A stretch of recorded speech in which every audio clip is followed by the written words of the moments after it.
जय जय श्री राधे जय जय श्री कृष्णा। कृष्णाय वासुदेवाय देवकी नंदनाय च नंद गोपकुमाराय गोविंदाय नमो नमः।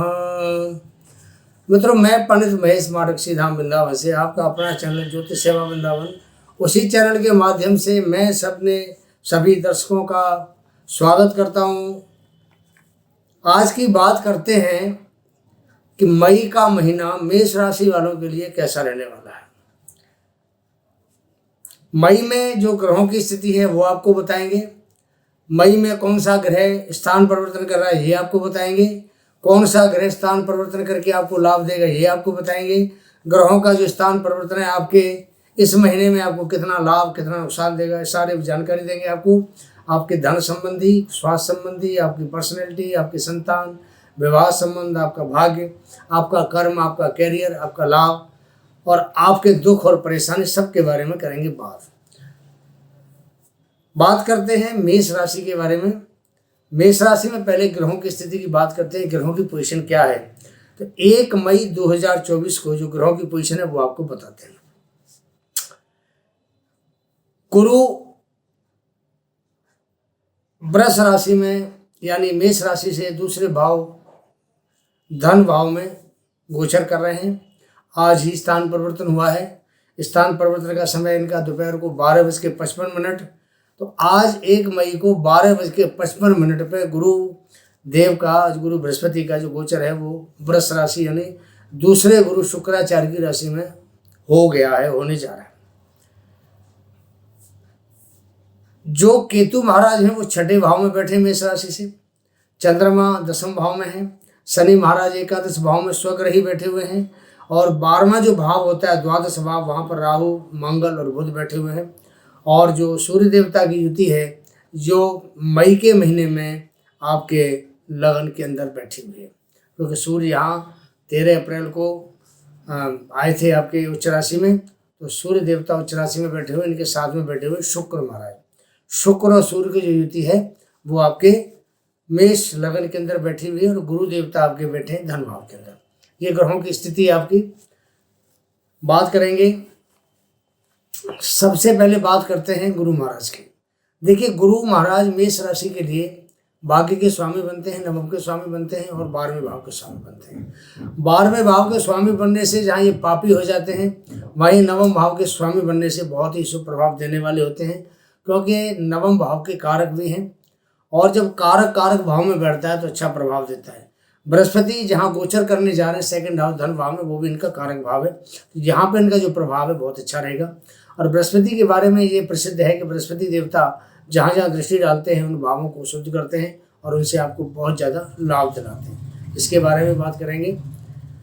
आपने हमारा टाइटल देखा होगा, अभी टाइटल में लिखा हुआ है शनि को मनावे सदा सुख पावे। ऐसा हमने क्यों कहा है कि शनि को मनाओ सदा सुख पाओ। और भी तो ग्रह हैं बहुत सारे, शनि के अलावा 8 ग्रह और भी होते हैं, लेकिन शनि के बारे में ये हमने क्यों कहा है, इसके बारे में खुलासा करेंगे आपसे आज। क्योंकि एक तो शनि देखिए कर्म के स्वामी बनते हैं, दूसरे न्याय के देवता हैं। हमारे जो कर्म हैं, संचित कर्म हैं, ये अपने 7.5 के दौरान हमें उन कर्मों का फल जरूर देते हैं। कर्म वो जो हम अभी कर रहे हैं, रिसेंटली करते हैं। मानो 30 साल पहले शनि की 7.5 आई थी, तो अब जो 7.5 हमारे ऊपर चल रही है उसमें हमें 30 साल के बीच हमने जो जो कर्म किए हैं, अच्छे तो अच्छा परिणाम, बुरे तो बुरा परिणाम, हमें शनि महाराज देने के लिए तैयार है। तो इसलिए शनि को न्याय का देवता, कर्म का भाव का स्वामी और खास करके लाभ के भी मालिक बनते हैं ये।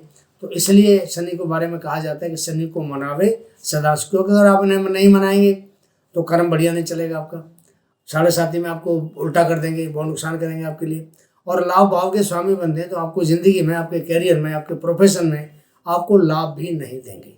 इसलिए शनि के बारे में कहा है कि शनि को मनावे सदा सुख पावे। इसके बारे में भी आपको और भी डिटेल में बताएंगे।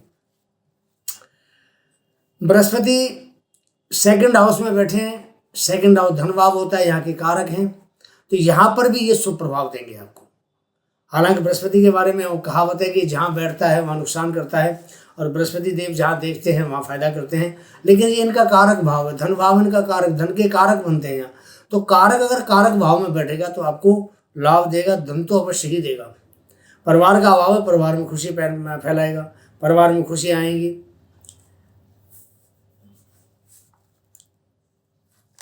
मेष राशि के लिए गुरु धन के वृद्धि कारक रहे हैं, तो धन तो उन्होंने देना ही देना है, उसमें तो कोई शक वाली बात ही नहीं है। देखिए अब बात करते हैं शनिदेव की। शनि महाराज 1 मई को 22 डिग्री के हो जाएंगे। शनि की जो पावर है, वो हो जाएगी 22 डिग्री की। और ये वो डिग्री होती है जब ग्रह अपने पूर्ण मेच्योरिटी पे होता है, इसको तो मेच्योरिटी प्रौढ़ अवस्था कही जाती है, जिसमें उसको सब कुछ समझ आती है। जैसे एक आदमी 40 साल और 50 साल के बीच में जो प्रौढ़ अवस्था प्राप्त करता है, तो उसमें वो दुनियादारी सारी समझ लेता है, कैसे क्या दुनिया होती है, क्या घर क्या परिवार। उसी प्रकार ये शनि महाराज भी इस पोजीशन में आपको 18 डिग्री से लेकर के और 24 डिग्री तक प्रौढ़ अवस्था होती है इनकी, और वो मैच्योरिटी है इनकी, तो उस हिसाब से आपको ये परिणाम देते हैं। तो शनि यहाँ बिल्कुल मैच्योर हैं। और शनि मेष राशि में जो है लाभ भाव में बैठे हैं, लाभ भाव के स्वामी भी बनते हैं। तो गोचर पर शनि का परिभ्रमण जब जातक की जन्म कुंडली के एकादश भाव में होता है, तो एकादश स्थान लाभ स्थान, यहाँ जो जहाँ जहाँ इनकी दृष्टि जाती है वो बताते हैं। लगन स्थान पर इनकी दृष्टि होती है, एकादश में बैठ के लगन को देखते हैं, पंचम भाव को देखते हैं और अष्टम भाव को देखते हैं। ये तीनों भाव समान रूप से प्रभावित होते हैं। बृहत संहिता क्या कहती है इनके बारे में? बृहत संहिता कहती है तैक्षण्यम लाभे परयोषार्थ लाभ। ये स्थिति बहुत ही शुभ होती है शनि महाराज के लिए, मेष राशि वालों के लिए, मेष लगन वालों के लिए। और आपका नाम अगर मेष राशि से शुरू होता है तो आपके लिए भी बहुत शुभ है। बुद्धि बल से धन व संपत्ति की प्राप्ति करवाते हैं शनि महाराज। विवाह पूरा सुख मिलता है, विवाह का। गृहस्थ का पूर्ण रूप से सुख मिलता है, गृहस्थ सुख में वृद्धि भी होती है।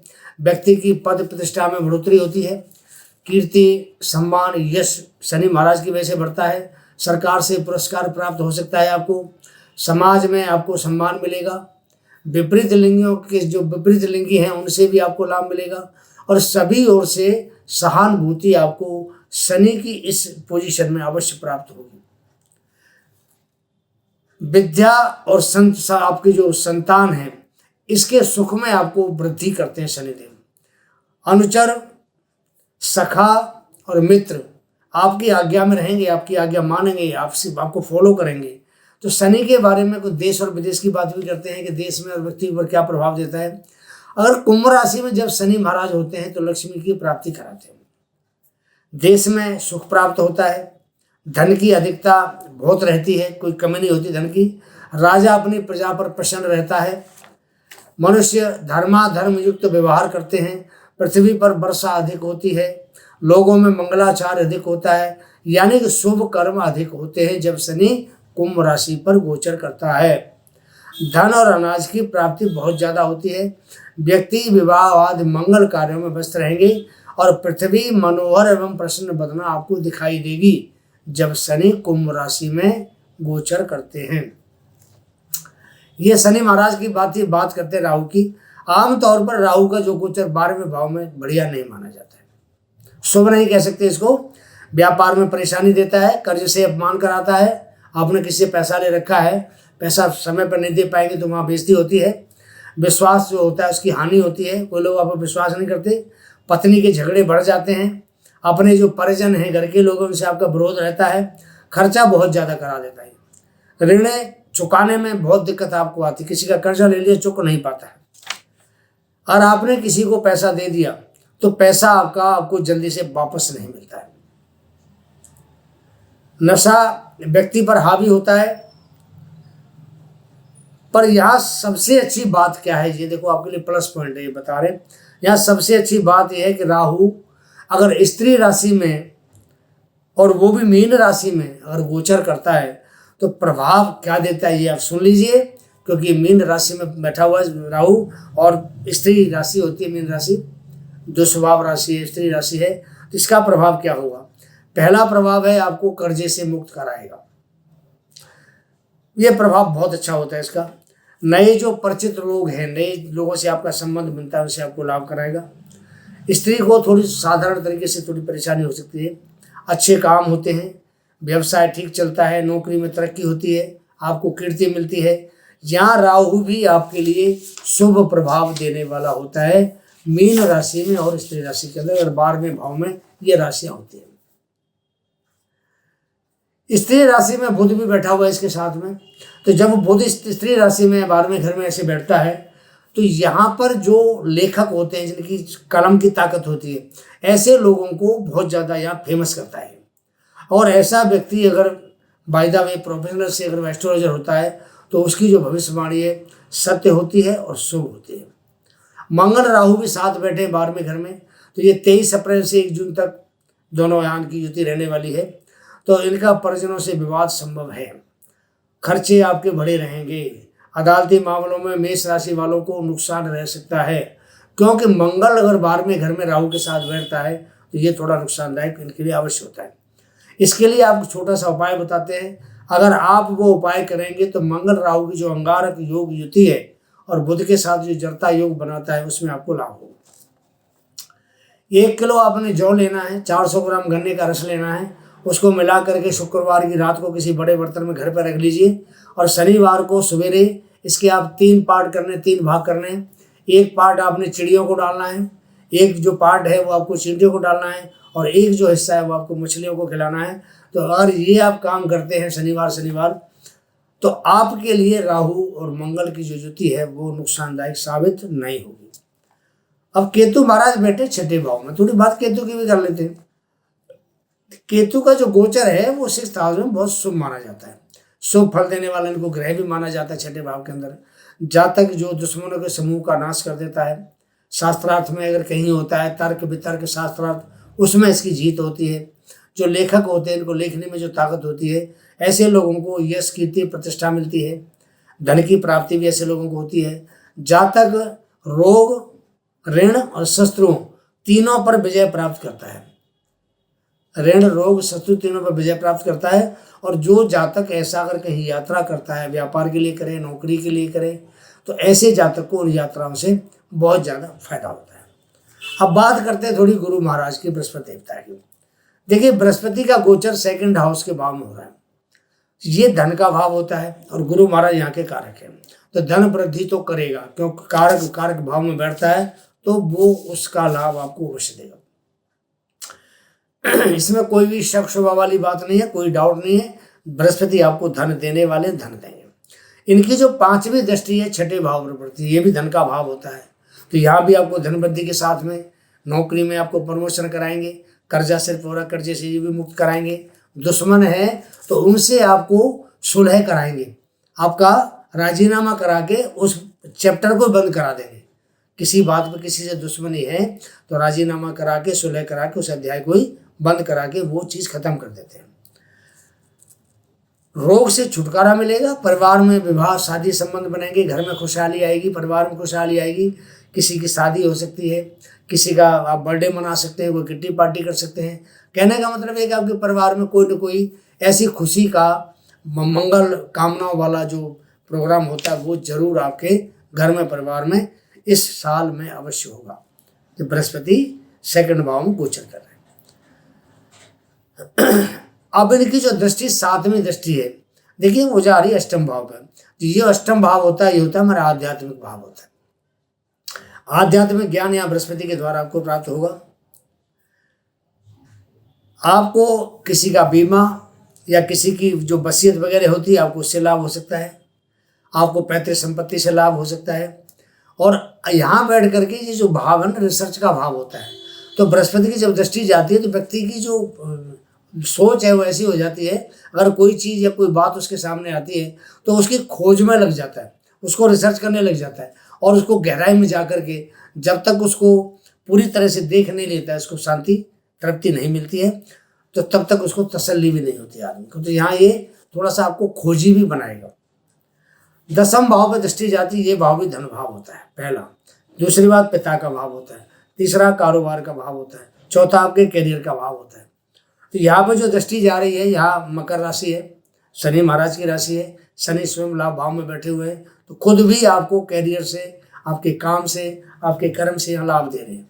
बृहस्पति की दृष्टि जाएगी, व्यापार में उन्नति का योग बनाते हैं, पिता का आपको आशीर्वाद मिलेगा, पिता से आपको लाभ भी हो सकता है, पिता का स्वास्थ्य भी अच्छा रह सकता है और सामाजिक तौर पर आपका सम्मान होगा।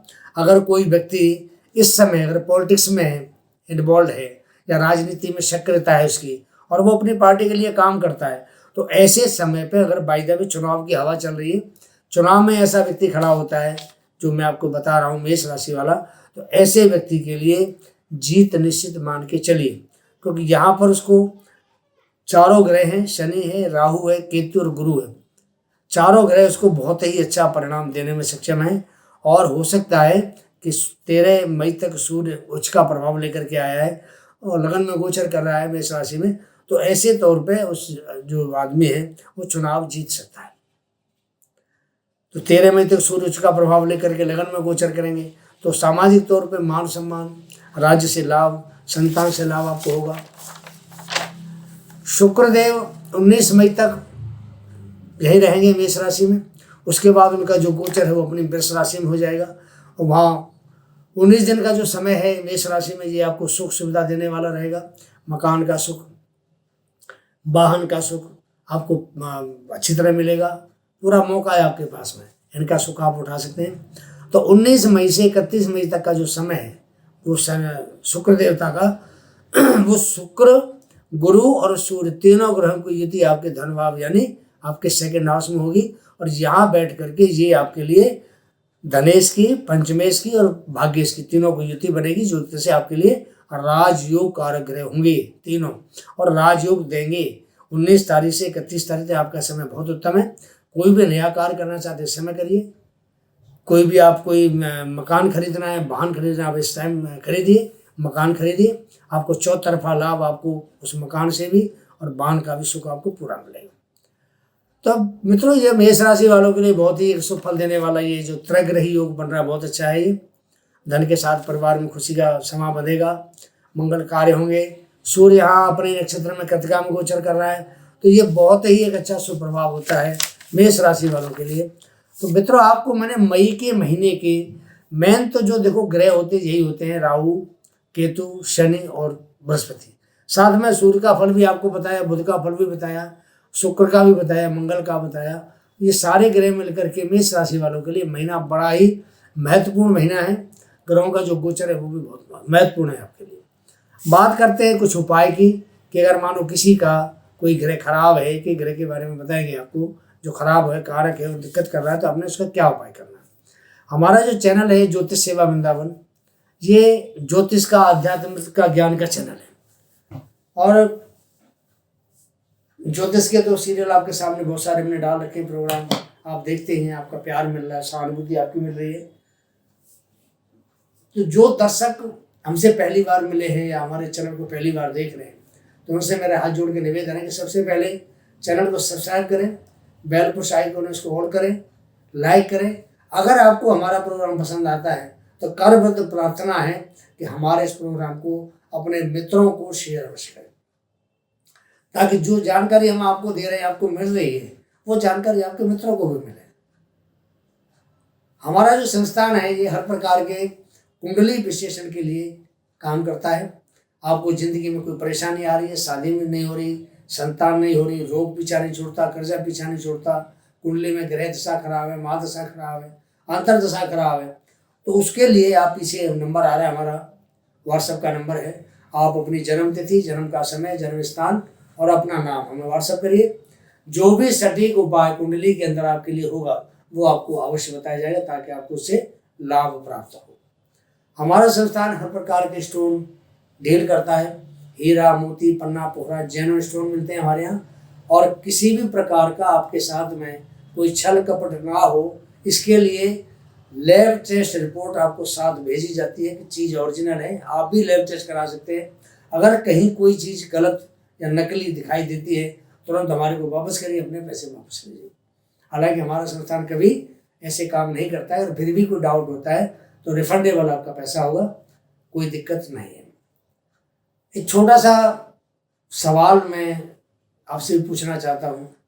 देखिए, अगर आपको कोई परेशानी है ज़िंदगी में, हर आदमी परेशान है, हमारी बहन बेटी है वो परेशान है, बहुत से भाई परेशान रहते हैं, तो कुंडली दिखाने में किसी प्रकार का कोई संकोच ना करें।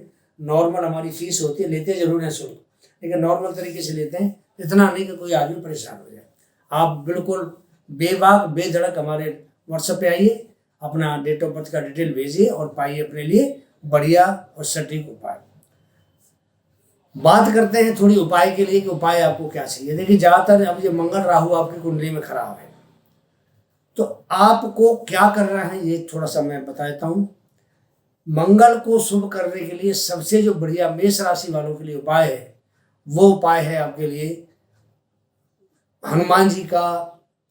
सुंदर रामायण के अंदर आपने देखा होगा सुंदर कांड, छोटा सा कांड आता है।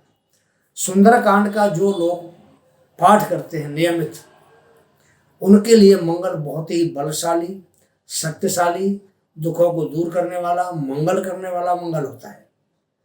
तो मंगल की जैसे राहु से भी युति है, मंगल की शनि से भी पीछे युति रही थी, तो कई बार पाप ग्रह जब आपस में टकराते हैं, दूसरे के दुश्मन वैसे हैं ये, तो दिक्कत कर देते हैं। कई बार आप जो चाहते हैं वो परिणाम को जिंदगी में परिणाम नहीं मिल पाता है।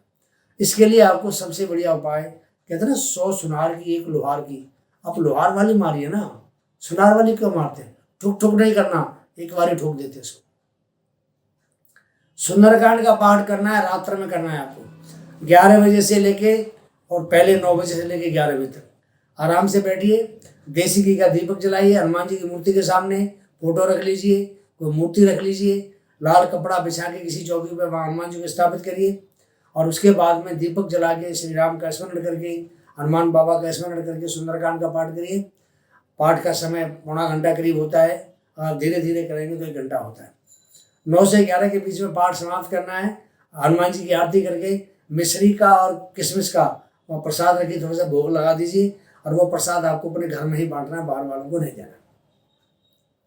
अगर आप नियम से सुंदरकांड का पाठ करते हैं, अगर आपने 108 पास लगातार डेली रोज एक पाठ करके 108 दिन में अगर 108 पाठ कर दिए तो एक तरह से आपकी माला बन जाती है 108 मनकों की। अगर आपने 108 पाठ कर दिए तो आप ये मानिए कि आपका बेड़ा पार है, कोई ताकत आपका बाल बांका नहीं कर सकती। हनुमान का नाम लेके पाठ उठाइए, मंगलवार को उठाना या शनिवार को उठाना, बहुत बढ़िया आपके लिए जिंदगी कामयाब कर देगा आपकी। अगला प्रोग्राम लेके शीघ्र आ जाएंगे, तब तक के लिए आज्ञा दीजिए। जय जय श्री राधे, जय जय श्री कृष्णा।